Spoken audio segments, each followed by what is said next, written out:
बिस्मिल्लाहिर्रहमानिर्रहीम। स्टार्ट करते हैं एजेंट्स यूज्ड इन डिस्लिपिडीमिया की पार्ट 4 की वीडियो को। पार्ट 3 की वीडियो में हमने स्टेटमेंट्स को डिटेल से डिस्कस किया था। नेक्स्ट आते हैं हमारे पास रीजंस। अच्छा, इनको हम बाइल एसिड बाइंडिंग रीजंस भी कहते हैं, इनको बाइल एसिड सीक्वेस्ट्रेंस भी कहते हैं। अब इस ग्रुप में कौन कौन से ड्रग के नाम याद करने हैं आपने, तो 3 ड्रग्स हैं बेसिकली, कोलेस्टायरामीन, कोलेस्ट्रिपॉल और कोलेस्विलम। ठीक है, कोल सबके स्टार्ट में आ रहा है, तो कोयले से आप याद रख लें, रेजन्स कोयले की तरह की होती हैं, तो कोलेस्टायरामीन, कोलेस्ट्रिपॉल और कोलेस्विलम। ठीक होगी बात। रूट ऑफ एडमिनिस्ट्रेशन की बात की जाए तो ओरल होता है इसका, बेसिकली टैबलेट फॉर्म में नहीं कर पाया जाता है, या कोलेस्विलम सस्पेंशन फॉर्म में भी होता है।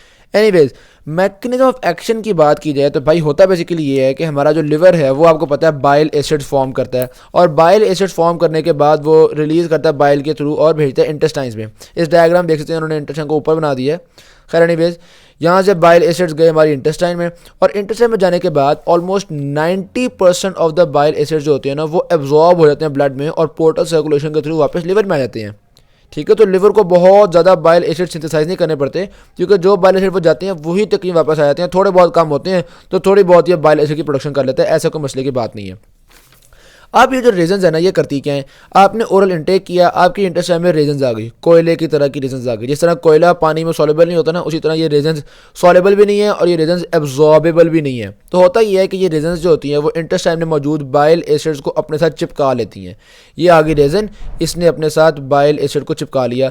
जब ये रीजन जो होती हैं ये बड़े बड़े पॉलीमर्स हैं, ये लिखा हुआ है नॉन एब्जॉर्बेबल पॉलीमर्स। ठीक है, अब ये बाइल एसिड को भी एब्जॉर्ब नहीं होने देती। लो जी, अब जब बाइल एसिड की एब्जॉर्प्शन कम हो जाएगी तो लिवर के पास तो बाइल एसिड की कमी होना शुरू हो जाएगी ना, क्योंकि पहले 90% बाइल एसिड वापस आ जाया करते थे, अब बाइल एसिड जा तो रहे हैं, वापस बहुत कम आ रहे हैं। तो लिवर कहेगा यार मेरे पास तो बाइल एसिड की कमी हो गई, फ़ौरन कहेगा भाई लिवर के अंदर बाइल एसिड का सिंथेसिस स्टार्ट किया जाए। तो ये होगा कि लिवर के अंदर जो कोलेस्ट्रॉल होती है वो इस्तेमाल होना शुरू हो जाएगी बाइल एसिड बनाने के लिए। जब लिवर के अंदर कोलेस्ट्रॉल बाइल एसिड बनाने में इस्तेमाल होगी तो जाहिर सी बात है लिवर के अंदर कोलेस्ट्रॉल थोड़ी सी कम होना शुरू हो जाएगी। अब आपको पता है लिवर अपने कोलेस्ट्रॉल पूरों के मामले में बड़ा सेंसिटिव है, उसको तो पूरा रखना ही रखना है इसने। तो अब ये कोलेस्ट्रॉल की कमी को पूरा करने के लिए क्या करता है, जब भी कोलेस्ट्रॉल की कमी होती है ये एलडीएल को ले आता है, तो इसकी सरफेस पे एलडीएल रिसेप्टर्स की तादाद बढ़ जाएगी ताकि आपके ब्लड में से ज़्यादा से ज़्यादा एलडीएल को लाया जा सके। तो हमारा मकसद अचीव हो गया, ब्लड के अंदर एलडीएल की कंसंट्रेशन डिक्रीज़ हो गई, एलडीएल रिसेप्टर्स की तादाद जो है वो बढ़ेगी। अब एलडीएल के अंदर कोलेस्ट्रॉल होती है उसको हम बैड कोलेस्ट्रॉल कहते हैं, आपको पता ही है। तो अब बैड कोलेस्ट्रॉल यहाँ पे कम हो गई। तो ये आपका मैकेनिज्म ऑफ एक्शन है कोयले का, मतलब रेजेंस का, जिसको हमने कोलेस्ट्रिपॉल, कोलेस्टायरामीन, कोलेस्विलम, ये वाली बातें हमने सारी कर ली। सही होगी बात। अब थोड़ा सा और अगर हम इन चीज़ों को समझना चाहें तो आपको याद होगा जब हमने डिस्लिपिडीमियास पढ़े थे, अब उनमें एक बीमारी थी जिसको हमने कहा था familial hyper cholesterolemia. Familial hyper cholesterolemia में हमने कहा था कि जो एलडीएल रिसेप्टर होते हैं ना वो ख़राब हो जाते हैं। ठीक है, अब जब एलडीएल रिसेप्टर्स ही ख़राब हो जाते हैं तो जाहिर सी बात है एलडीएल का इनटेक प्रॉपर तरीके से नहीं हो पाता और एलडीएल इंक्रीज़ कर जाता है, या आप कह सकते हो कि कोलेस्ट्रॉल इंक्रीज़ कर जाता है। तो अब अगर किसी इंसान को ऐसा इशू हुआ है तो उसमें सारी बात है ये वाले ड्रग्स थोड़े कम इफेक्टिव होंगे। अच्छा, अगर किसी इंसान के एलडीएल रिसेप्टर्स थोड़े हैं या सही से काम नहीं करते, फिर हम ये ड्रग्स देते हैं कि चलो एलडीएल रिसेप्टर थोड़े बढ़ जाएं। लेकिन अगर उस इंसान में फेमिलियल हाइपरकोलेस्ट्रोलेमिया होमोजाइगस है, होमोजाइगस का मतलब है कि एलडीएल रिसेप्टर्स की शदीद कमी, उक्काई, बॉडी बना ही नहीं पा रही एलडीएल रिसेप्टर्स, तो फिर ऐसे पेशेंट में, ऐसे हाइपर कोलेस्ट्रोलेमिया के पेशेंट में आपके ये रेजन्स काम नहीं करेंगे, क्योंकि रेजन्स का mechanism of action LDL receptors को बढ़ा के ही काम करता है, और होमोजाइगस फेमिलियल हाइपर कोलेस्ट्रोलेमिया में एलडीएल रिसेप्टर्स नहीं बढ़ सकते, इसलिए रेजन्स नॉन इफेक्टिव होंगे। यहाँ तक बात समझ में आ गई। अच्छा, रेजन्स जो है ना वो कोलेस्ट्रॉल एलडीएल के लेवल को कम कर रहे हैं, तो यानी कि कोलेस्ट्रॉल के लेवल को कम कर रहे हैं। तो क्लिनिकल यूज़ में हम कहते हैं कि हम ख़ास तौर पे हाइपर कोलेस्ट्रोलीमिया में इसको यूज़ करते हैं। ठीक है, ट्राइग्लिसराइड के लेवल को ये बढ़ा देते हैं, ये एक ख़तरे की बात है, ये बात आपको पता होनी चाहिए। सब पेशेंट में नहीं, लेकिन अगर किसी पेशेंट में पहले से थोड़े बहुत ट्राइग्लिसराइड्स का लेवल हाई हो या जेनेटिक प्रॉब्लम हो तो उसमें बढ़ा देते हैं। पता बेसिकली बात ये है, एक ना रिसेप्टर्स होते हैं जिनको हम कहते हैं, अब ये बातें बिग कैट्स में लिखी हुई हैं लेकिन कॉन्सेप्ट, मतलब ये कॉन्सेप्ट है, यहाँ पे सिर्फ रटे वाली बातें हैं। एक होते हैं आपके पास FXR रिसेप्टर्स, फार्नेसॉइड एक्स रिसेप्टर कहते हैं इसको। खैर एनीवेज, बाइल एसिड्स जो होते हैं ना वो इन रिसेप्टर्स को एक्टिवेट करवाते हैं। अब जब बाइल एसिड्स की कमी हो गई है, क्योंकि बाइल एसिड उतने रीअब्जॉर्ब नहीं हो रहे, लिवर के पास थोड़े बाइल एसिड्स आ रहे हैं, जब बाइल एसिड्स की कमी हो जाएगी तो ये वाले रिसेप्टर्स थोड़े से कम एक्टिवेट हो जाएंगे, यानी कि थोड़े से इनएक्टिव हो जाएंगे। अब इन रिसेप्टर्स का फंक्शन पता है क्या है, ये रिसेप्टर्स आम तौर पे ट्राइग्लिसराइड्स के सिंथेसिस को रोक के रखते हैं, ट्राइग्लिसराइड के सिंथेसिस को कम करते हैं, VLDL की फॉर्मेशन को कम करते हैं। ठीक है, अब अगर बाइल एसिड ना होने की वजह से ये रिसेप्टर इनहिबिट हो गए तो ये ट्राइग्लिसराइड्स को नहीं रोक सकेंगे और ट्राइग्लिसराइड का सिंथेसिस बढ़ जाएगा। तो आप ये कहते हैं कि जो रेजन्स होती हैं इनके पेशेंट्स में ट्राइग्लिसराइड्स का लेवल थोड़ा सा इंक्रीज़ कर सकते हैं। तो मोहतात रहना भाई, ये जो होती है ना जिनको हम कहते हैं मिक्स्ड हाइपरलिपिडीमियाज, ऐसी बीमारियां जिनमें ट्राइग्लिसराइड भी बढ़ रहे हैं और कोलेस्ट्रॉल भी बढ़ रहे हैं, ऐसे पेशेंट्स को रेजन्स ना देना, क्योंकि ऐसे पेशेंट में चलो कोलेस्ट्रॉल तो ट्रीट हो जाएगी लेकिन ट्राइग्लिसराइड्स मजीद बढ़ जाएंगे। सही होगी बात। तो contraindicated in hypertriglyceridemia, contraindicated का मतलब ऐसी चीज़ होती है जो फ़ायदा करने के बजाय उल्टा नुकसान करती है। तो अगर किसी को हाइपर ट्राइग्लिसराइडीमिया भी है तो बिल्कुल भी ये ना देना। मिक्स मैं कह रहा था, गलत मैंने टर्म यूज़ की थी, कंबाइंड हाइपरलिपिडीमिया। ठीक है, जिन बीमारियों में ट्राइग्लिसराइड भी बढ़ जाए और कोलेस्ट्रॉल भी बढ़ जाए उनको कहते हैं कंबाइंड हाइपरलिपिडीमिया। तो अगर किसी को कंबाइंड हाइपरलिपिडीमिया है तो बिल्कुल भी रेजन्स ना देना। रेजन्स कब देनी है? हाइपर कोलेस्ट्रोलीमिया को ट्रीट करने के लिए। अच्छा, वैसे एक और बात भी है, ख़ास तौर पे वो बीमारियां जो कि बाइल एसिड्स की वजह से हो रही हों, क्योंकि आपको पता है ना ये बाइल एसिड की तादाद को कम करते हैं। तो कोई ऐसी बीमारियां जैसे कोलेस्टेसिस वगैरह हो गया या बाइल एसिड्स की एक्यूमुलेशन हो रही है बॉडी में, तो ऐसी सूरत में तो आपने प्रेफर करना है रेजन्स देना। ये बात भी समझ में आ गई। उसके अलावा इसके कुछ और इफेक्ट्स भी हैं जो कि बिग कैट्स में लिखे हुए हैं। जैसे मिसाल के तौर पे जब हम रेजन्स देते हैं तो ये डायबिटीज़ के पेशेंट्स के लिए अच्छा होता है, क्योंकि ये किसी न किसी तरह से इंसुलिन की प्रोडक्शन को इंक्रीज़ करते हैं। सही होगी बात। तो इंसुलिन प्रोडक्शन इंक्रीज होती है क्योंकि वो एक सब्सटेंस रिलीज होता है जिसको कहते हैं इंक्रेटिन ग्लूकागॉन लाइक पेप्टाइड 1। ये देखे लिखा हुआ है इंक्रेटिन ग्लूकागॉन लाइक पेप्टाइड 1। तो इसकी वजह से इंसुलिन थोड़ी सी बढ़ जाती है। ये वो बातें हैं। थेरापेटिक यूजेस में वो ये बात भी बता रहे हैं कि अगर किसी इंसान को डिजिटलिस टॉक्सिसिटी हुई हो ना, तो उसमें भी रेजन्स को प्रेफर करना चाहिए, क्योंकि रेजन्स डिजिटलिस एक ड्रग आपको पता है हार्ट के लिए देते हैं हम, तो डिजिटलिस की टॉक्सिसिटी को भी कम करने में रोल प्ले करता है।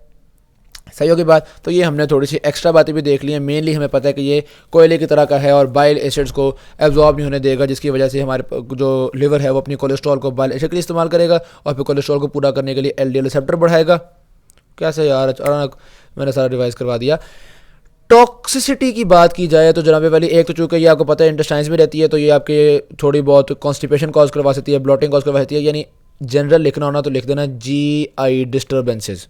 ठीक है, गैस्ट्रोइंटेस्टाइनल डिस्टर्बेंसेज। लेकिन अगर बात को ज़रा लंबा करना है तो ब्लॉटिंग अलग लिखना, कॉन्स्टिपेशन अलग लिखना। अच्छा, उसके अलावा अनप्लेजेंट ग्रिटी टेस्ट भी होता है। ग्रिटी टेस्ट पता है क्या होता है? वो जिस तरह मिट्टी का जायका या कह लो कोई दाने दाने से आ रहा हो ना, उसको कहते हैं ग्रिटी टेस्ट। तो भाई साहब मैंने कहा था ना ये कोयले की तरह का है, तो कोयले का जायका क्या होता है? मिट्टी मतलब वो दाने दाने वाला जायका ही हो गया ना। तो समझ लो कि कोयले का जायका ही इसका एक टॉक्सिसिटी भी है। गुड हो गई बात। उसके अलावा जाहिर सी बात है, क्योंकि ये बाइल एसिड्स को एब्जॉर्ब नहीं होने दे रहा, फैट प्रोडक्ट्स को एब्जॉर्ब नहीं होने दे रहा, तो जो फैट सॉल्युबल विटामिन्स थे उनकी भी एब्जॉर्प्शन इफेक्ट हो जाएगी। तो आपके फैट सॉल्युबल विटामिन की एब्जॉर्प्शन कम हो जाती है। बड़ी सिंपल सी बात है, इसमें कोई ऐसा मुश्किल बात नहीं है। और कुछ ड्रग्स जैसे कि वॉरफेरिन हो गया, इनकी भी जाहिर सी बात है जो एब्जॉर्प्शन है वो इफेक्ट हो जाएगी। तो ये हमने रीजंस को डिटेल से डिस्कस कर लिया है। नेक्स्ट आता है हमारे पास इज़िटेमाइब। इज़िटेमाइब किस तरह से काम करता है जनाब? बड़ा मज़ेदार काम है इसका भी। होता बेसिकली ये है कि आपकी जो इंटेस्टाइन है, यहाँ पे आपने खाने में जो कोलेस्ट्रॉल खाई है वो कोलेस्ट्रॉल एब्जॉर्ब होगी। आपको पता है ना, डाइटरी कोलेस्ट्रॉल क्या फॉर्म करती है? काइलोमाइक्रॉन्स। ठीक है, खैर छोड़ो इस बात को। जो डाइटरी कोलेस्ट्रॉल है वो एब्जॉर्ब होगी, लिवर से कुछ कोलेस्ट्रॉल है वो भी एब्जॉर्ब होगी। तो कोलेस्ट्रॉल ने एब्जॉर्ब होना होता है। अब कोलेस्ट्रॉल को एब्जॉर्ब करने से ये रोक देता है। तो इज़िटेमाइब एक्ट करता है ऑन NPC1L1 रिसेप्टर्स। ठीक है, बात NPC1L1 रिसेप्टर्स पे काम करता है और कोलेस्ट्रॉल की जो एब्जॉर्प्शन है उसको ये कम कर देता है। कोलेस्ट्रॉल की एब्जॉर्प्शन को भी, और फाइटोस्टेरॉल्स, ये प्लांट से ड्राइव होने वाले फैट्स हैं, इनकी भी एब्जॉर्प्शन को ये कम कर देता है। जब इनकी एब्जॉर्प्शन को कम कर देगा तो जाहिर सी बात है आपके लिवर में फिर भी मसला बन जाएगा, कोलेस्ट्रॉल की कमी होगी और लिवर कोलेस्ट्रॉल की कमी को पूरा करने के लिए LDL रिसेप्टर की तादाद को बढ़ाएगा, यानी कि ब्लड कोलेस्ट्रॉल ब्लड में कम हो जाएगी। आगे जो इफेक्ट है वो सेम है, लेकिन मैकेनिज्म ऑफ एक्शन थोड़ा सा फर्क इस तरह से हो गया कि जो आपके रेजन्स थे उन्होंने बाइल एसिड के साथ चिपक के बाइल एसिड को एब्जॉर्ब होने से रोका था, और इसने इन रिसेप्टर्स पे काम करके उनको करने से कम कर दिया, उनकी कोलेस्ट्रॉल वगैरह की एब्जॉर्प्शन कम कर दी है। सही होगी बात। उसके अलावा याद रखना, इज़िटेमाइब हम प्रो ड्रग फॉर्म में देते हैं, यानी कि इनएक्टिव फॉर्म में देते हैं, और लिवर में जाने के बाद ये एक्टिव होती है। ग्लूक्रोनाइड फॉर्म में आ जाती है, लिवर में जाने के बाद ये एक्टिव हो जाती है। तो इसके जो आपके पास टॉक्सिसिटी है वो बहुत थोड़ी है, ये बहुत अच्छा टॉलरेट किया जाता है। हाँ, अगर आप इसको HMG को रिडक्टेज इनहिबिटर्स यानी कि स्टैटिन्स के साथ दोगे तो फिर शायद थोड़ी बहुत हेपेटोटॉक्सिसिटी के चांसेस बढ़ जाएं। HMG को एक याद है कौन कौन सी 3 टॉक्सिसिटीज थी? एक हमने कहा था लिवर वाली हेपेटोटॉक्सिसिटी, एक मसल वाली और एक टेराटोजेनिक। HMG को है ना, तो H से हेपेटोटॉक्सिसिटी, M से मायोटॉक्सिसिटी, ठीक है। तो इस तरह भी आप थोड़ा बहुत याद कर सकते हैं। तो हेपेटोटॉक्सिसिटी के चांसेस बढ़ जाते हैं अगर आप इज़ेटेमाइब स्टैटिन्स के साथ किसी को दे रहे हो तो। जिस तरह हमने इसको हाइपरकोलेस्ट्रोलीमिया ट्रीट करने के लिए दिया था, इसको भी हाइपरकोलेस्ट्रोलीमिया ट्रीट करने के लिए देते हैं। अच्छा, हमने कहा था अगर बाइल एसिड्स का मसला होना तो खासतौर पर रेजेंस देना प्रेफरेबल है। इज़ेटेमाइब हम कहते हैं कि अगर फाइटोस्टेरॉल्स का मेटाबॉलिज्म ख़राब हो रहा हो, जैसा कि एक बीमारी है फाइटोस्टेरोलीमिया, उसमें फाइटोस्टेरॉल्स बॉडी में इंक्रीज़ कर जाते हैं, तो उसके लिए ख़ास तौर पे ezetimibe is the drug of choice, ठीक है। फाइटोस्टेरोलीमिया के लिए ezetimibe is the drug of choice. Good हो गई बात। आखिर में एक ज़रा इंपॉर्टेंट सी लाइन उन्होंने इसकी बताई हुई है, वो भी ज़रा देख लेना। और वो लाइन ये है कि जो इसकी एक्टिव फॉर्म है यानी ग्लूक्रोनाइड फॉर्म, एक्टिव फॉर्म बढ़ जाती है ब्लड में अगर आप साथ फिब्रेट्स खाओगे, और एक्टिव फॉर्म ब्लड में कम हो जाती है अगर आप साथ कोलेस्टेरामीन खाओगे। कोलेस्टेरामीन क्या है? कोयला यानी कि रेजन्स, ठीक है। तो अगर रेजन्स के साथ इज़ेटेमाइब खाओगे तो इसकी कंसंट्रेशन कम हो जाएगी, और अगर फिब्रेट्स के साथ इज़ेटेमाइब खाओगे इसकी कंसंट्रेशन थोड़ी सी बढ़ जाएगी। उसके अलावा इज़ेटेमाइब का वारफेरिन वगैरह के साथ कोई रिएक्शन नहीं होता, जिस तरह कि इसका वारफेरिन के साथ रिएक्शन था। तो अगर एक पेशेंट को वारफेरिन दिया जा रहा है तो फिर हम रेजन्स तो नहीं दे सकते, इज़ेटेमाइब चलो निस्बतन फिर प्रेफरेबल है। ओके होगी बात जनाब वाली। नेक्स्ट आता है हमारे पास नियासिन, जिसको निकोटिनिक एसिड भी कहते हैं, विटामिन B3 भी कहते हैं। तो अगर एजेंट्स यूज्ड इन डिस्लिपिडीमिया में कहीं भी विटामिन का जिक्र आएगा तो आपको पता चल जाना चाहिए कि यहाँ पे नियासिन की बात हो रही है, ठीक होगी बात। इसका रूट ऑफ एडमिनिस्ट्रेशन ओरल है, इसकी एक्सक्रीशन मेनली यूरिन के थ्रू होती है। ये तो बेसिकली फार्माकोकाइनेटिक्स हो गई। अब हम देखते हैं इसका मैकेनिज्म ऑफ एक्शन। इसमें ना इसके बहुत सारे इफेक्ट्स हैं, और उन इफेक्ट्स का ओवरऑल रिजल्ट ये होता है कि ये ट्राइग्लिसराइड के लेवल्स को भी कम करता है, ये LDL के लेवल्स को भी कम करता है। ट्राइग्लिसराइड को कम करे तो जाहिर सी बात है कि VLDL के लेवल्स को भी कम करता है, और जो गुड कोलेस्ट्रॉल है यानी कि HDL उसके लेवल्स को ये इंक्रीज भी करता है, ठीक है। तो ये तो हमने पहले ही देख लिया कि जो भी इफेक्ट्स होंगे उनका रिजल्ट जो है वो ये आना है। अब हम इंडिविजुअली देखते हैं कि इसके इफेक्ट्स हैं क्या क्या। सही के बाद यहाँ पे उन्होंने काफ़ी सारे इफेक्ट्स बताए हुए हैं, वो ना भी याद हो तो ये एटलीस्ट आपको पता होना चाहिए कि ये LDL को भी कम करे, VLDL को भी कम करे और HDL को बढ़ा रहा है। सही, ये एटलीस्ट आपको कम से कम याद होना चाहिए। वैसे तो मिनी कैट्सन की हर बात ही याद होनी चाहिए, हम कौन सा कोई बहुत बड़ी बुक पढ़ रहे हैं। एनीवेज, अब हम देखते हैं वाली इसके इंडिविजुअल इफेक्ट्स क्या क्या होते हैं। देखो, आपको पता होना चाहिए कि जो आपके टिश्यूज होते हैं उनके अंदर एक होता है आपके पास हार्मोन सेंसिटिव लाइपेज। ये हार्मोन सेंसिटिव लाइपेज आपके फैट सेल्स के अंदर जो मौजूद ट्राइग्लिसराइड्स होते हैं उन ट्राइग्लिसराइड्स को तोड़ता है और बनाता है आपके पास ग्लिसरॉल और फैटी एसिड्स। ये बात तो आपको बहुत अच्छे से पता है कि जो ट्राइग्लिसरॉल्स हैं उनमें फैटी एसिड्स मौजूद होते हैं। अगर फैटी एसिड नहीं होंगे ट्राइग्लिसराइड्स नहीं बन सकेंगे, और ट्राइग्लिसराइड्स नहीं होंगे तो VLDL नहीं बन सकेगा, क्योंकि आपको याद होगा कि जो VLDL था उसमें ट्राइग्लिसराइड बहुत ज़्यादा पाया जाता है। सही की बात। तो ये बातें आपको बड़े अच्छे से याद होनी चाहिए। अब हार्मोन सेंसिटिव लाइपेज जो होता है वो टिश्यू के अंदर ट्राइग्लिसराइड को तोड़ता है फैटी एसिड्स में। सही, ये वाले जो फैटी एसिड्स हैं ये अक्सर आपके लिवर के पास भी चले जाते हैं। सही की बात। अब आपका नियासिन क्या करता है? नियासिन आपके हार्मोन सेंसिटिव लाइपेज को इनहिबिट कर देता है ताकि एडिपोज टिश्यू के अंदर मौजूद ट्राइग्लिसराइड्स ना टूटें, फैटी एसिड्स ना बने, लिवर के पास हो जाए फैटी एसिड्स की कमी। जब लिवर के पास हो जाएगी फैटी एसिड्स की कमी तो लिवर जाहिर सी बात है ट्राइग्लिसराइड्स नहीं बना सकेगा, और ट्राइग्लिसराइड्स नहीं बना सकेगा तो जाहिर सी बात है कि VLDL नहीं बना सकेगा। तो यहाँ पे हो गई आपके पास कमी, VLDL की कमी। गुड हो गई बात, यहाँ तो बात क्लियर हो गई। एक तो नेचुरल सी बात है, चूंकि LDL अक्सर VLDL से बन रहा होता है। यहाँ पे आपको याद होगा कि ये LDL बना था हमारे पास VLDL के ब्रेकडाउन से, ठीक है।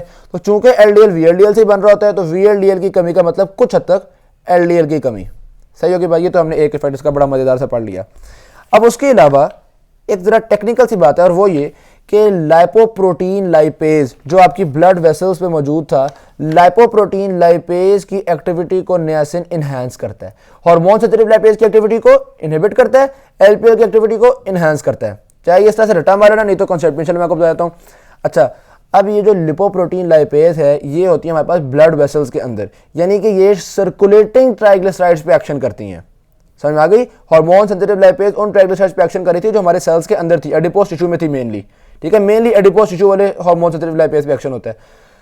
और लिपोप्रोटीन लाइपेज यहाँ पे ब्लड वेसल्स में था, खास तौर पे स्केलेटल मसल की ब्लड वेसल्स में, कार्डियक मसल की ब्लड वेसल में, एडिपोज टिश्यू की ब्लड वेसल में, ठीक है।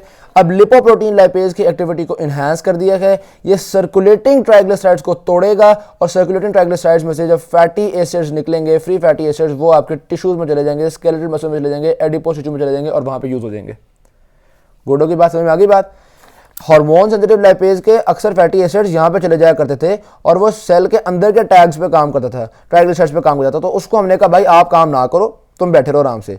लेकिन जो लिपोप्रोटीन लाइपेज है वो सर्कुलेटिंग ट्राइग्लिसराइड्स को कम करता है, तो इसलिए नियासिन जो है वो लिपोप्रोटीन लाइपेज को एक्शन को बढ़ाता है और कहता है यार तुम सर्कुलेटिंग ट्राइग्लिसराइड्स को कम करो, तो ओवरऑल आपका सर्कुलेटिंग ट्राइग्लिसराइड्स के लेवल कम होंगे, जिसका मतलब है जाहिर सी बात है VLDL के लेवल भी कम होंगे। अब बड़ी एक इंटरेस्टिंग सी बात है और वो ये है, देखो जब आपका लिपोप्रोटीन लाइपेज एक्शन करेगा और आपके VLDL को तोड़ेगा तो आप कहेंगे यार अगर ब्रेकडाउन ऑफ VLDL इंक्रीज कर गया, VLDL तोड़ते जा रहे हो तो जाहिर सी बात है VLDL को तोड़ोगे तो आहिस्ता आहिस्ता LDL का प्रोडक्शन तो बढ़ जाएगी ना। मतलब आप तो टैग्स को तोड़ रहे हो, ट्राइग्लिसराइड्स को तोड़ रहे हो, आपका लिपोप्रोटीन लाइपेज ट्राइग्लिसराइड को तोड़ रहा है ना, तो VLDL कैसे बनती है, सॉरी LDL कैसे बनती है, LDL आपके VLDL के कोलेस्ट्रॉल से बनती है। तो आप कहोगे कि भाई सीधी सी बात है, आपने लिपोप्रोटीन लाइपेज की एक्टिविटी बढ़ा दी, मान लिया आपने ट्राइग्लिसराइड्स को तोड़ दिया, ट्राइग्लिसराइड्स तो कम हो जाएंगे लेकिन कोलेस्ट्रॉल तो कम नहीं हुई, तो LDL की प्रोडक्शन तो कम नहीं ना हो सकी। फिर होता पता है क्या ऐसे में, transport of cholesterol from the peripheral tissues to the liver, ये भी इंक्रीज कर जाती है।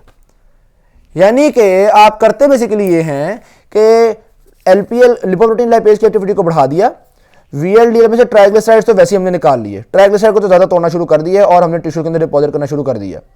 बाकी जो कोलेस्ट्रॉल रह गई थी उस कोलेस्ट्रॉल को भी, आपको पता है ना टिश्यूज के अंदर भी कुछ ना कुछ कोलेस्ट्रॉल आती तो है, कोलेस्ट्रॉल को भी हमने लिवर के पास ट्रांसपोर्ट करना शुरू कर दिया और लिवर से कहा इस कोलेस्ट्रॉल को स्टूल्स के थ्रू निकाल दो, फौरन निकाल दो, इस कोलेस्ट्रॉल को VLDL के लिए इस्तेमाल ना करना, स्टूल के थ्रू निकाल दो।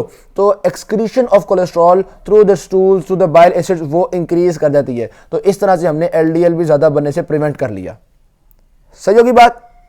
VLDL ज़्यादा टूटते हैं लिपोप्रोटीन लाइपेज की वजह से, लेकिन ज़्यादा LDL नहीं बन पाते क्योंकि हम कोलेस्ट्रॉल को भी सुम्म बुकमुन करा छोड़ते हैं, ख़त्म कर देते हैं। यहाँ तक बात समझ में आ गई। ये तो बातें हो गई आपके जो कॉन्सेप्चुअल, मतलब बड़ी मज़े की बातें थी। इसके बाद 2 पॉइंट्स बड़े मज़े के रट्टे के हैं। नंबर 1 पॉइंट तो ये है कि HDL के लेवल के ऊपर क्या इसका इफेक्ट आता है। सीधी सी बात है, इसने HDL को टूटने से बचाना है। किस तरह से बचाता है, उन्होंने गुडमैन गिलमैन में लिखा हुआ है, HDL की एक एपोप्रोटीन होती है जिसको हम कहते हैं ApoA1। इस ApoA1 की डिसइंटीग्रेशन को प्रिवेंट करता है नियासिन।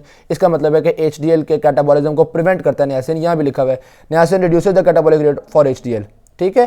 तो HDL के कैटाबॉलिज्म को प्रिवेंट करता है नियासिन, इसका मतलब है HDL ज़्यादा देर तक रहेगा। अब आपको ये बात पता चल गई है कि ट्राइग्लिसराइड्स कैसे कम होते हैं, ये भी पता चल गया VLDL कैसे कम होते हैं, फिर कोलेस्ट्रॉल को निकालने की वजह से LDL कम होता है और HDL इंक्रीज कैसे होता है, क्योंकि हमने HDL के कैटाबॉलिज्म को कम कर दिया, इसलिए HDL का लेवल इंक्रीज हो जाएगा। याद तो बातें बड़ी मजे की हो गई। एक और इफेक्ट भी उन्होंने बताया हुआ नियासिन का, बड़ा जबरदस्त इफेक्ट है, वो ये है कि सर्कुलेटिंग फिब्रिनोजन को कम कर देता है। फिब्रिनोजन आपको पता है क्लॉट्स पैदा करती है और टिश्यू प्लाज्मिनोजन एक्टिवेटर क्लॉट्स को तोड़ता है, तो ये टिश्यू प्लाज्मिनोजन एक्टिवेटर को बढ़ाता है और फिब्रिनोजन को कम करता है। यानी क्लॉट बनाने वाली चीज को कम कर रहा है और क्लॉट तोड़ने वाली चीज को बढ़ा रहा है, तो यानी कि एंटी कोएगुलेंट इफेक्ट होता है इसका। तो नियासिन का हमने देखा इन 3 इफेक्ट्स के अलावा एंटी कोएगुलेंट इफेक्ट भी आप लिख सकते हो। तो ये तो आपने लिख लिया इसके सारे इफेक्ट्स। मैकेनिज्म ऑफ एक्शन आपसे पूछेंगे तो हार्मोन सेंसिटिव लाइपेज को ये इनहिबिट करता है, लिपोप्रोटीन लाइपेज को एक्टिवेट करता है ताकि सर्कुलेटिंग ट्राइग्लिसराइड्स को कम किया जा सके।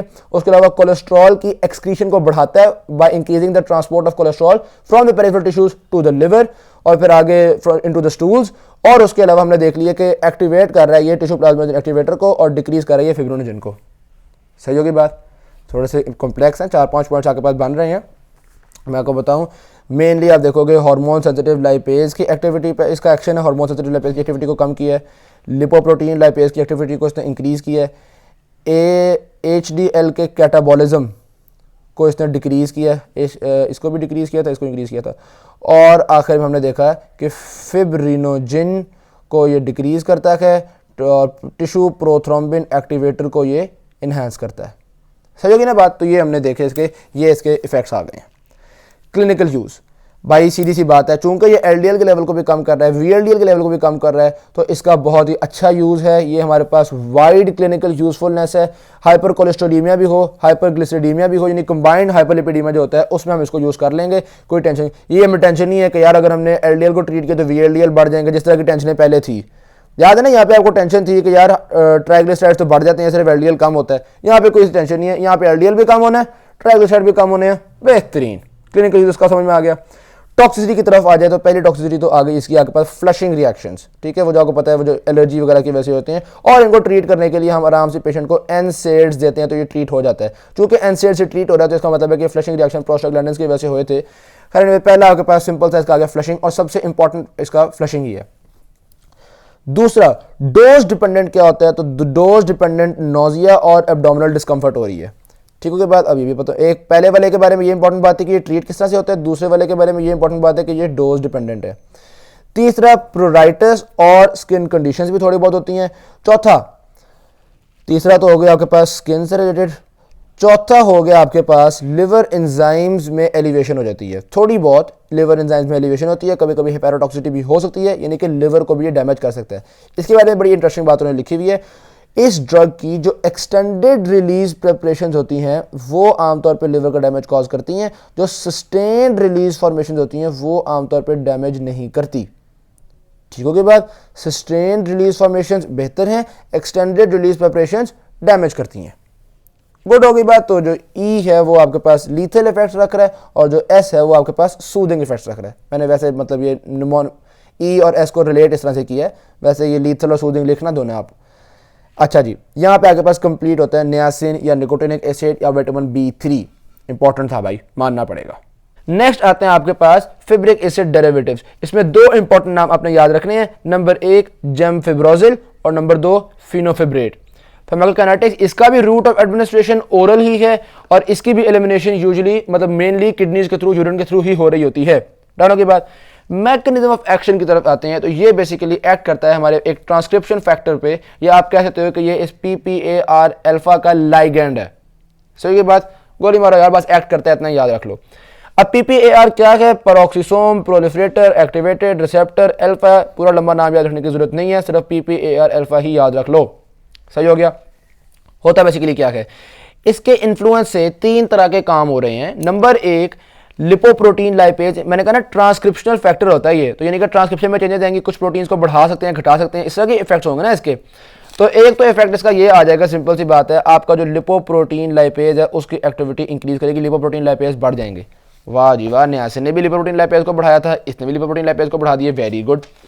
दूसरा काम ये ApoA1 और ApoA2 जो होता है उसकी प्रोडक्शन को भी ये बढ़ा देता है, ये भी बात गुड होगी। अभी देखते हैं कि इससे क्या फर्क पड़ेगा।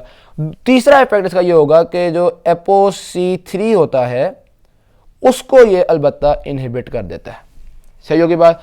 अब ये ApoA1 और ApoA2 से क्या फर्क पड़ेगा, पहले ये देख लेते हैं। ApoA1 और ApoA2 आपको याद होगा HDL के मेन एपोप्रोटीन, मतलब HDL की एपोप्रोटीन्स होती हैं। अगर इनकी प्रोडक्शन बढ़ रही है तो आप कह सकते हो कि HDL की प्रोडक्शन इंक्रीज करेगी। तो HDL की प्रोडक्शन फिब्रिक एसिड से कुछ ना कुछ हद तक HDL की प्रोडक्शन बढ़ती है। पहला मैकेनिज्म हमने देख लिया, क्योंकि ApoA1 और ApoA2 की प्रोडक्शन बढ़ गई है, लिवर के अंदर ये एपोप्रोटीन ज्यादा बन रही है, इसलिए HDL ज्यादा बन जाएगा। एक तो बात हमें ये समझ में आ गई, HDL के बढ़ने की पहली वजह तो ये समझ में आ गई। अच्छा, लिपोप्रोटीन लाइपेज की एक्टिविटी बढ़ गई है, लिपोप्रोटीन लाइपेज की एक्टिविटी बढ़ गई है, इसका मतलब है सिमिलर इफेक्ट्स होंगे, ट्राइग्लिसराइड्स ज्यादा टूटेंगे, VLDL का लेवल कम होगा। तो ये तो बात इस पर भी सिंपल है, जिस तरह नियासिन में VLDL का लेवल कम हुआ था, इसमें भी VLDL का लेवल कम हुआ था। अलबत्ता नियासिन में आपको याद होगा कि जो कोलेस्ट्रॉल थी हमने उसको भी लिवर में ट्रांसपोर्ट करवाया था और कोलेस्ट्रॉल को भी बॉडी से निकाल दिया था ताकि LDL के लेवल्स भी कम हो, याद है ना। ये ऐसा कुछ नहीं कर पा रहा, ये कोलेस्ट्रॉल को उस तरह से एलिमिनेट नहीं कर पा रहा, ये सिर्फ VLDL के ब्रेकडाउन को बढ़ाई जा रहा है। तो भाई आप VLDL के ब्रेकडाउन को बढ़ाओगे तो VLDL की ब्रेकडाउन प्रोडक्ट क्या होती है, LDL। सही है, तो यानी कि आप VLDL को तो ब्रेकडाउन बढ़ाई जा रहे हो, अलबत्ता LDL पे खास नियासिन का इफेक्ट नहीं आएगा। बल्कि अगर कोई ऐसा पेशेंट है जिसमें कंबाइंड हाइपरलिपोप्रोटीनीमिया है, कंबाइंड हाइपरलिपोप्रोटीनीमिया का क्या मतलब होता है, वो वाला जिसमें VLDL भी ज्यादा हो और LDL भी ज्यादा हो। अगर किसी ऐसे पेशेंट्स को आपने यही दे दिए, फिब्रिक एसिड डेरिवेटिव्स दे दिए, तो अब VLDL ज्यादा है और हमने VLDL का ब्रेकडाउन बढ़ा दिया, तो यानी कि बहुत ज़्यादा LDL बनना शुरू हो जाएगा, LDL इंक्रीज कर जाएगा। तो कंबाइंड हाइपरलिपोप्रोटीनीमिया में LDL इंक्रीज करता है। ये वाली बात आपको समझ में आ गई। फिब्रिक एसिड डेरिवेटिव्स VLDL को कम करते हैं, ये बात समझ में आ गई। LDL इंक्रीज कर जाता है कुछ पेशेंट्स में, ये बात भी आपको समझ में आ गई। दूसरा, HDL पे क्या इफेक्ट्स आए थे? पहला इफेक्ट तो हमने देख लिया कि HDL का लेवल इंक्रीज करता है क्योंकि हमने ApoA1 और ApoA2 को बढ़ाया है। ठीक, HDL इसलिए भी इंक्रीज करता है, यानी कि मैं बता रहा हूं HDL इंक्रीज करने का एक और मैकेनिज्म ऑफ एक्शन जो कि इस बुक में नहीं लिखा हुआ, गुडमैन में लिखा हुआ है, लेकिन बहरहाल मैं आपको बता देता हूं। एक और मैकेनिज्म ऑफ एक्शन ये भी है कि आपको याद होगा जो HDL कोलेस्ट्रॉल होती है ना, वो एक्सचेंज करती है ट्राइग्लिसराइड्स के साथ। तो चूंकि अब LPL ज्यादा काम कर रहा है और आपके ब्लड में ट्राइग्लिसराइड्स कम हो गए हैं, आपको पता है ना LPL सर्कुलेटिंग ट्राइग्लिसराइड्स पे एक्शन करता है, मैंने आपको बताया भी था LPL सर्कुलेटिंग ट्राइग्लिसराइड्स पे काम करता है। तो अब सर्कुलेटिंग ट्राइग्लिसराइड्स कम हो जाएंगे। आमतौर पे HDL अपनी कोलेस्ट्रॉल को एक्सचेंज करता है ट्राइग्लिसराइड्स के साथ, तो अब एक्सचेंज कर नहीं सकता, तो ज्यादातर कोलेस्ट्रॉल एस्टर अपने पास ही रखेगा। इस वजह से भी HDL कोलेस्ट्रॉल इंक्रीज करती है। तो HDL कोलेस्ट्रॉल इंक्रीज करने की दो वजूहत हो गई। नंबर एक, कोलेस्ट्रॉल को एक्सचेंज नहीं कर पा रहा ट्राइग्लिसराइड्स के साथ क्योंकि ट्राइग्लिसराइड्स की कमी है, और नंबर दो, ApoA1 और A2 ज्यादा बन रहे हैं, इस वजह से HDL लेवल बढ़ रहे हैं। या चाहे सिर्फ इतना कर लें कि ApoA1 और A2 की ट्रांसक्रिप्शन बढ़ती है, इसलिए HDL बढ़ जाता है, दैट्स इट। बाकी मैं कॉन्सेप्चुअल बातें कर रहा हूँ, वो चाहे आप याद ना करें। समझ रहे हो बात को? ठीक है, इफेक्ट एक ही HDL का थोड़ा सा बढ़ना, लेकिन उसके मैंने आपको दो तरह के मैकेनिज्म ऑफ एक्शन बता दिए फर्क बुक से। तीसरा हमने इफेक्ट बताया था ApoC3 को कम करता है ये। अब ApoC3 पता है क्या है? ApoC3 आपके VLDLs को टूटने से बचाता है, यानी ApoC3 LPL के एक्शन को रोकता है। ApoC3 कहता है कि ना जी ना, मैं VLDL को नहीं टूटने दूंगा, यानी VLDL के ब्रेकडाउन को इनहिबिट करता है। हम कहते हैं परे हट, इसको हम कम कर देते हैं ताकि VLDL का ब्रेकडाउन जबरदस्त किस्म का हो। तो ओवरऑल इसका मेन इफेक्ट ये हुआ कि ये ट्राइग्लिसराइड्स को कम कर देता है, ये VLDL को कम कर देता है, ये इसका सबसे मेन इफेक्ट है। सही होगी बात? तो ये मेन इफेक्ट जो होता है ना, ये कम अज कम आपके जेब में रहना चाहिए। पहले हमने जो भी पढ़े हैं, इसका मेन इफेक्ट कोलेस्ट्रॉल को कम करना था, LDL को कम करना, एज़ेटामाइब का भी LDL को कम करना, स्टैटिन्स का भी मेन इफेक्ट LDL को कम करना। थोड़ा बहुत HDL को भी इंक्रीज कर रहे थे, लेकिन मेन इफेक्ट था LDL को कम करना। और हर वो ड्रग जो लिवर में कोलेस्ट्रॉल को कम करती है, वो LDL रिसेप्टर्स को इंक्रीज करके सर्कुलेटिंग LDL कम करती है। सबसे पहले हमने देखा लिवर में कोलेस्ट्रॉल की सिंथेसिस कम की थी स्टैटिन्स ने, इससे कोलेस्ट्रॉल कम हुई, LDL रिसेप्टर्स बढ़ गए, LDL का लेवल कम हुआ। फिर हमने बाइल एसिडिज्म में देखा कि चूंकि बाइल एसिड्स कम हुए थे, इसलिए लिवर की कोलेस्ट्रॉल बाइल एसिड बनाने में इस्तेमाल हो गई, इसलिए लिवर की कोलेस्ट्रॉल कम हुई, LDL रिसेप्टर्स बढ़ गए, LDL ब्लड का कम हो गया। फिर हमने जो एज़ेटामाइब है उसमें भी यही देखा कि उसमें कोलेस्ट्रॉल की रीअब्जॉर्प्शन कम हो गई थी, इसलिए लिवर का कोलेस्ट्रॉल कम हुआ। लिवर का कोलेस्ट्रॉल कम होने की वजह से LDL रिसेप्टर बढ़ गए और LDL का लेवल कम हो गया। ठीक है, तो इन पहले तीनों में इफेक्ट सिमिलर है, LDL रिसेप्टर बढ़ते हैं और LDL कम होता है। जब हम आते हैं नियासिन की तरफ, तो नियासिन का मेन इफेक्ट क्या था? LDL को कम करना और HDL को बढ़ाना, क्योंकि ये सिग्निफिकेंटली HDL को बढ़ाता है, इसलिए HDL को बढ़ाना भी इसका मेन इफेक्ट आएगा। सही। फिब्रिक एसिड का मेन इफेक्ट क्या है? ट्राइग्लिसराइड्स को कम करना। ठीक है, LDL को तो ये उल्टा, ये शायद वाहिद है जो LDL को कभी कभी बढ़ा भी देता है, बाकी सारे LDL को कम कर रहे थे। फिब्रिक एसिड डेरिवेटिव वो वाहिद है जो LDL को इंक्रीज कर सकता है, ये LDL लेवल्स पे इसका खास इफेक्ट नहीं है। गुड होगी बात, मतलब LDL को कम एटलीस्ट नहीं करता। और पहले तीनों ड्रग्स का ट्राइग्लिसराइड लोअरिंग इफेक्ट नहीं था, जबकि फिब्रेट्स का और नियासिन का, इन दोनों का ट्राइग्लिसराइड लोअरिंग इफेक्ट या VLDL लोअरिंग इफेक्ट है। फिब्रेट्स का तो मेन इफेक्ट है ही ट्राइग्लिसराइड को लोअर करना, लेकिन नियासिन में भी हमने देखा था कि वो भी VLDLs को कम करते थे, क्योंकि उन्होंने भी फिब्रेट्स और नियासिन दोनों, इन दोनों में LPL ज़्यादा स्टिमुलेट होता है ताकि VLDL का ब्रेकडाउन बढ़ाया जा सके। इन दोनों के अंदर HSL जो है वो इनहिबिट होता है ताकि थोड़े फैटी एसिड्स लिवर के पास पहुँचे और लिवर ज़्यादा VLDL की सिक्रीशन ना कर सके। ये दोनों में ये सिमिलैरिटीज़ आ रही हैं, दोनों HDL के लेवल को बढ़ा रहे हैं, लेकिन फिब्रेट्स ApoA1 और ApoA2 की ट्रांसक्रिप्शन को बढ़ा के आपके HDL को बढ़ाते हैं, और नियासिन ApoA1 के ब्रेकडाउन को कम करके HDL को इंक्रीज करता है। ठीक है, थोड़ा सा मैकेनिज्म में फर्क है, लेकिन ये दोनों HDL के लेवल को बढ़ा रहे हैं। ये वाहिद है जो कि LDL को कम नहीं कर रहा। ये तो बात आपको समझ में आ गई। मैकेनिज्म ऑफ एक्शन दोबारा एक दफा बताता हूँ आपको मैं। नंबर एक, LPL को हमने इंक्रीज कर दिया है। नंबर दो, LPL को इंक्रीज करने से क्या हुआ? VLDL में कमी आई है। मतलब ये जो LPL को इंक्रीज किया ना, इससे सिमिलर एक्शन आएगा जो कि नियासिन में हुआ था। सही। नंबर दो, ApoA1 और A2 को बढ़ाया ताकि HDL ज़्यादा बन सके। और नंबर तीन, ApoC3 को कम किया ताकि ये जो ApoC3 LPL के एक्शन को रोक रहा था वो ना रोक सके और LPL का एक्शन मजीद इन्हांस हो। यहाँ तक बातें समझ में आ गई हैं। फेमिलियल कंबाइंड हाइपरलिपोप्रोटीनीमिया में इसको आपने नहीं देना। क्यों नहीं देना? क्योंकि ये कुछ ना कुछ हद तक VLD लेवल को बढ़ाता है। अब आ जाते हैं हम क्लिनिकल यूजेस की तरफ। क्लिनिकल यूजेस सिंपल सी बात है, आपने जब ट्राइग्लिसराइड लेवल बढ़े हुए होंगे, VLDL लेवल बढ़े हुए होंगे, तब आपने ज़रूर देना है, ठीक है। हाइपर ट्राइग्लिसराइडीमिया में तो आपने इसको दिल भर के देना है। लेकिन अगर हाइपर कोलेस्ट्रोलीमिया भी हुआ, यानी कि पेशेंट को कंबाइंड इफेक्ट, तो फिर आपको कोई और ड्रग भी देनी पड़ेगी ताकि कोलेस्ट्रॉल को कम कर सको, क्योंकि फेब्रिक एसिड डेरिवेटिव्स तो एज सच कोलेस्ट्रॉल को कम नहीं करते। सही। टॉक्सिसिटी में याद रखना कि जो फेब्रिक एसिड डेरिवेटिव्स होती हैं, इनको स्टैटिन्स के साथ देना इतना फ़ायदेमंद नहीं रहा, क्योंकि इन दोनों की टॉक्सिसिटी बढ़ जाती है, हेपेरोटॉक्सिसिटी के चांसेस बढ़ जाते हैं। तो अब हम इनको स्टैटिन के साथ देना इतना कम कर दिया, प्रेफर नहीं करते। अच्छा, अगर आपने स्टैटिन के साथ देना ही हो तो कौन सा फेब्रिक एसिड डेरिवेटिव देंगे? Fenofibrate. Fenofibrate is preferred first line of drug to give with statins, ठीक है। अगर स्टैटिन के साथ देना है तो फिर प्रेफर्ड आपके पास फिनोफिब्रेट होगा। स्टैटिन के साथ फेब्रिक एसिड डेरिवेटिव देना है तो फिर आपने फिनोफिब्रेट देना। ओके, ये तो बात आपको समझ में आ गई। अब आ जाते हैं हम टॉक्सिसिटी की तरफ। टॉक्सिसिटी में सीधी सी बात है, पहले तो वो करें नोजिया जो है वो मोस्ट कॉमन टॉक्सिसिटी है, तो पहली तो आपने देख ली नोजिया। सिर्फ जेम फिब्रोजल के लिए देखा जाए तो स्किन रैशेज भी होती है टॉक्सिसिटी जेम फिब्रोजल के लिए, लेकिन रैशेज वगैरह मेजर जो थी वो आपको याद होगा नियासिन के लिए थी, फ्लशिंग ऑफ द स्किन, ठीक है। यहाँ पे सिर्फ जेम फिब्रोजल के लिए थोड़े बहुत स्किन रैशेज हैं, इतनी कोई बड़ी बात नहीं है। हेमाटोक्रिट, यार ये बड़ी यूनिक टॉक्सिसिटी है। जो यूनिक टॉक्सिसिटी होती है ना, ज़रा इंपॉर्टेंट होती हैं, बाकी तो होगी ना मतलब आसान सी। हेमाटोक्रिट यानी कि ब्लड WBCs भी कम हो रहे हैं, RBCs मतलब ब्लड काउंट को कम कर रही है, तो इसकी वजह से इसका एंटीकोएगुलेंट इफेक्ट आता है। वाओ, ज़बरदस्त, सही है। उसके अलावा कोलेस्ट्रॉल गॉल स्टोन्स को इंक्रीज करता है, उसके चांसेस बढ़ जाते हैं। कोलेस्ट्रॉल गॉल स्टोन्स के चांसेस क्यों बढ़ते हैं ये आपको कैटजंग ने नहीं बताया, बार मैं आपको बता देता हूं। वो इसलिए बढ़ते हैं क्योंकि ये कोलेस्ट्रॉल 7 अल्फा हाइड्रोक्सिलेज को इनहिबिट करता है। बस रट्टा मार लो यार, बाकी सारा मैकेनिज्म समझने की क्या जरूरत है। कोलेस्ट्रॉल 7 अल्फा हाइड्रोक्सिलेज को इनहिबिट करता है, इस वजह से कोलेस्ट्रॉल गॉल स्टोन्स के चांसेस बढ़ जाते हैं। गुड हो गई बात। और मायोपैथी कॉज करता है। तो अगर आपने 3 इसके मेन याद रखने हो तो एक याद रख लेना, हेमाटोक्रिट को कम करता है, नंबर 2 गॉल स्टोन के चांसेस बढ़ाता है, नंबर 3 मायोपैथी। ये 3 तो मेन ऐसे फिंगर टिप्स पे होने चाहिए आपको, ठीक है। ये जेम फिब्रोजल का अकेले वाला चाहे ना भी याद हो, ये 3 बार याद होने चाहिए। कॉम्बिनेशन थेरेपी, मतलब ये आपके पास फेब्रिक एसिड डेरिवेटिव्स जो हैं यहाँ तक कंप्लीट हो गए। नेक्स्ट आते हैं हम कॉम्बिनेशन थेरेपी की तरफ कि हमें एक से ज़्यादा ड्रग्स को कंबाइन करके देना पड़ता है। क्या क्या कंबाइन करते हैं? स्टैटिन के साथ अक्सर कोई ना कोई ड्रग कंबाइन करके देते हैं। अलबत्ता फेब्रिक एसिड को अब हमने देखा है कि यार कंबाइन नहीं करना चाहिए, इतने कोई अच्छे नहीं है। स्टैटिन के साथ ना कंबाइन करते हुए खासतौर पर एहतियात बरतनी है आपने कि नियासिन और फेब्रेट में से कोई ना दें, क्योंकि नियासिन और फेब्रेट में से कोई देंगे तो मायोपैथी के चांसेस बढ़ जाएंगे। आई एम सॉरी अगर पहले मैंने कहा हेपेरोटॉक्सिसिटी के चांसेस बढ़ जाएंगे, मायोपैथी के बढ़ते हैं। सही। तो अगर हम आ जाएं HMG कोरिडक्टेज इनहिबिटर्स यानी कि स्टैटिन्स, तो इसकी 2 मेन टॉक्सिसिटीज थी। मैंने आपको कहा था HMG से आप याद रख सकते हैं हेपेटोटॉक्सिसिटी और मायोपैथी, हेपेटोटॉक्सिसिटी और मायोपैथी। और मायोपैथी के चांसेस बढ़ जाते हैं अगर आप इसको नियासिन के साथ दें या फिर फेब्रिक एसिड डेरिवेटिव्स के साथ दें।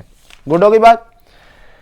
कॉम्बिनेशन थेरेपी के बारे में बस यही था। फिर हम कुछ और ड्रग्स की बात कर रहे हैं जो कुछ और पेशेंट्स को हम दे सकते हैं, जैसा कि होमोजाइगस फेमिलियल हाइपरकोलेस्ट्रोलेमिया वाले को याद है। होमोजाइगस फेमिलियल, इसका मतलब है ऐसे पेशेंट्स जिनके अंदर LDL रिसेप्टर्स की उक्का ही कमी है, सिरे से है ही नहीं। तो वो जो सारे थे जिसमें आप LDL रिसेप्टर्स को बढ़ाते थे, वो वाले सारे तो यहाँ पे बेकार हो जाएंगे ना। आपको याद होगा ना, अक्सर ड्रग्स से LDL रिसेप्टर को बढ़ाने वाले, ये बाइल एसिड वाले भी LDL रिसेप्टर को बढ़ाते थे, ये इज़ेटामाइब, स्टैटिन्स, सारे LDL रिसेप्टर को बढ़ा रहे थे। तो अब यहाँ इस बीमारी में तो LDL रिसेप्टर है ही नहीं। ऐसी कंडीशन में हम कुछ और ड्रग्स देते हैं, जिस तरह के एक ड्रग है जिसका नाम है लोमिटापाइड। लोमिटापाइड बड़े मज़ेदार ड्रग है। होता पता क्या है, आपके लिवर के अंदर ना जब आपने एक VLDL को तैयार करना होता है, तो VLDL को तैयार करने के लिए आपको ट्राइग्लिसराइड्स भी चाहिए, आपको कोलेस्ट्रॉल भी चाहिए। ट्राइग्लिसराइड्स को इधर लाने के लिए, ट्रांसपोर्ट करने के लिए होता है माइक्रोसोमल ट्रांसफर प्रोटीन MTP, ठीक है। अब MTP को आपका लोमिटापाइड इनहिबिट कर देगा। जब MTP को इनहिबिट कर देगा तो ट्राइग्लिसराइड्स ट्रेवल करके यहाँ तक पहुँच नहीं सकेंगे और आपका VLDL तैयार ही नहीं हो पाएगा, ठीक है। तो ये तो मतलब VLDL को ये कम कर देगा। और दूसरा इसका एडवर्स इफेक्ट ये होगा कि जो ट्राइग्लिसराइड्स हैं वो आपके लिवर के अंदर एक्यूमुलेट होना शुरू हो जाएंगे, ट्राइग्लिसराइड बहुत ज़्यादा होना शुरू हो जाएंगे आपके लिवर के अंदर। अलबत्ता VLDL के सिंथेसिस को रोक दिया इसने, ऐसा वैसा कमाल, सही होगी बात। अब नेक्स्ट ड्रग ग्रुप आ रहा है हमारे पास PCSK9 इनहिबिटर्स। इस ड्रग ग्रुप में आपने 2 नाम को याद रखना है, इवोलोकुमब, अलीरोकुमब, ठीक है। अली भाई का पता है ना आपको, अलीरोकुमब और इवोलोकुमब। गुड होगी बात। ये हैं आपके पास PCSK9 इनहिबिटर्स, या यहाँ पे वो कह रहे हैं कि एंटीबॉडीज टू PCSK9। अब PCSK9 करता क्या है? PCSK9 आपके LDL रिसेप्टर्स का दुश्मन है। ये जो होते हैं ना LDL रिसेप्टर्स, ये आमतौर पे जो LDL रिसेप्टर लगता है कि फारिग हो गए हैं, उन LDL रिसेप्टर को उठाता है और अंदर लाइसोसोमल के पास ले जाके इसकी ब्रेकडाउन करवाता है, डिग्रेडेशन करवाता है। तो PCSK9 LDL रिसेप्टर्स की डिग्रेडेशन करवाता है। अगर हम PCSK9 इनहिबिटर दे देंगे तो LDL रिसेप्टर्स की डिग्रेडेशन नहीं होगी, यानी कि LDL रिसेप्टर्स ज्यादा होंगे। और LDL रिसेप्टर्स ज्यादा होने का मतलब यह है कि LDL की जो लिवर के अंदर जाना था या ब्लड से रिमूव होना था वो ज्यादा हो जाएगा। तो LDL का रिमूवल ज्यादा हो जाएगा, यानी कि ब्लड के अंदर LDL कम हो जाएगा। सही, LDL रिसेप्टर्स बढ़ गए तो LDL रिमूवल बढ़ गया, LDL का लेवल कम हो गया। तो ये आपके पास जो PCSK9 इनहिबिटर हैं ये 70% तक आपके LDL को कम कर लेते हैं। बड़े कमाल हैं। अलबत्ता इनके जो एडवर्स इफेक्ट्स हैं वो अपर रेस्पिरेटरी ट्रैक में और ये फ्लू वगैरह करवाते हैं। एक तो ये हो गया, और दूसरा लोकल जहाँ पे आप इंजेक्शन लगाते हो उस इंजेक्शन साइट पर ये इफेक्ट कर रहे हैं। उसके अलावा ये काफ़ी एक्सपेंसिव एजेंट्स भी हैं। ठीक होगी बात। तो एक तो बुरी बात ये कि ये एक्सपेंसिव है, दूसरा जहाँ पे इंजेक्शन करते हैं इंजेक्शन साइट पर रिएक्शन हो जाता है, और तीसरा ये अपर रेस्पिरेटरी ट्रैक में फ्लू लाइक सिम्टम्स भी करवाते हैं। तो यहाँ पे आपके पास चैप्टर कंप्लीट होता है। बाकी ये मैंने छोड़ा है, माइपोमेसिन कोई ऐसा जितना इंपॉर्टेंट नहीं है। Thank you very much. Video अच्छी लगी शेयर कीजिएगा, चैनल को सब्सक्राइब कीजिएगा। अल्लाह हाफिज़।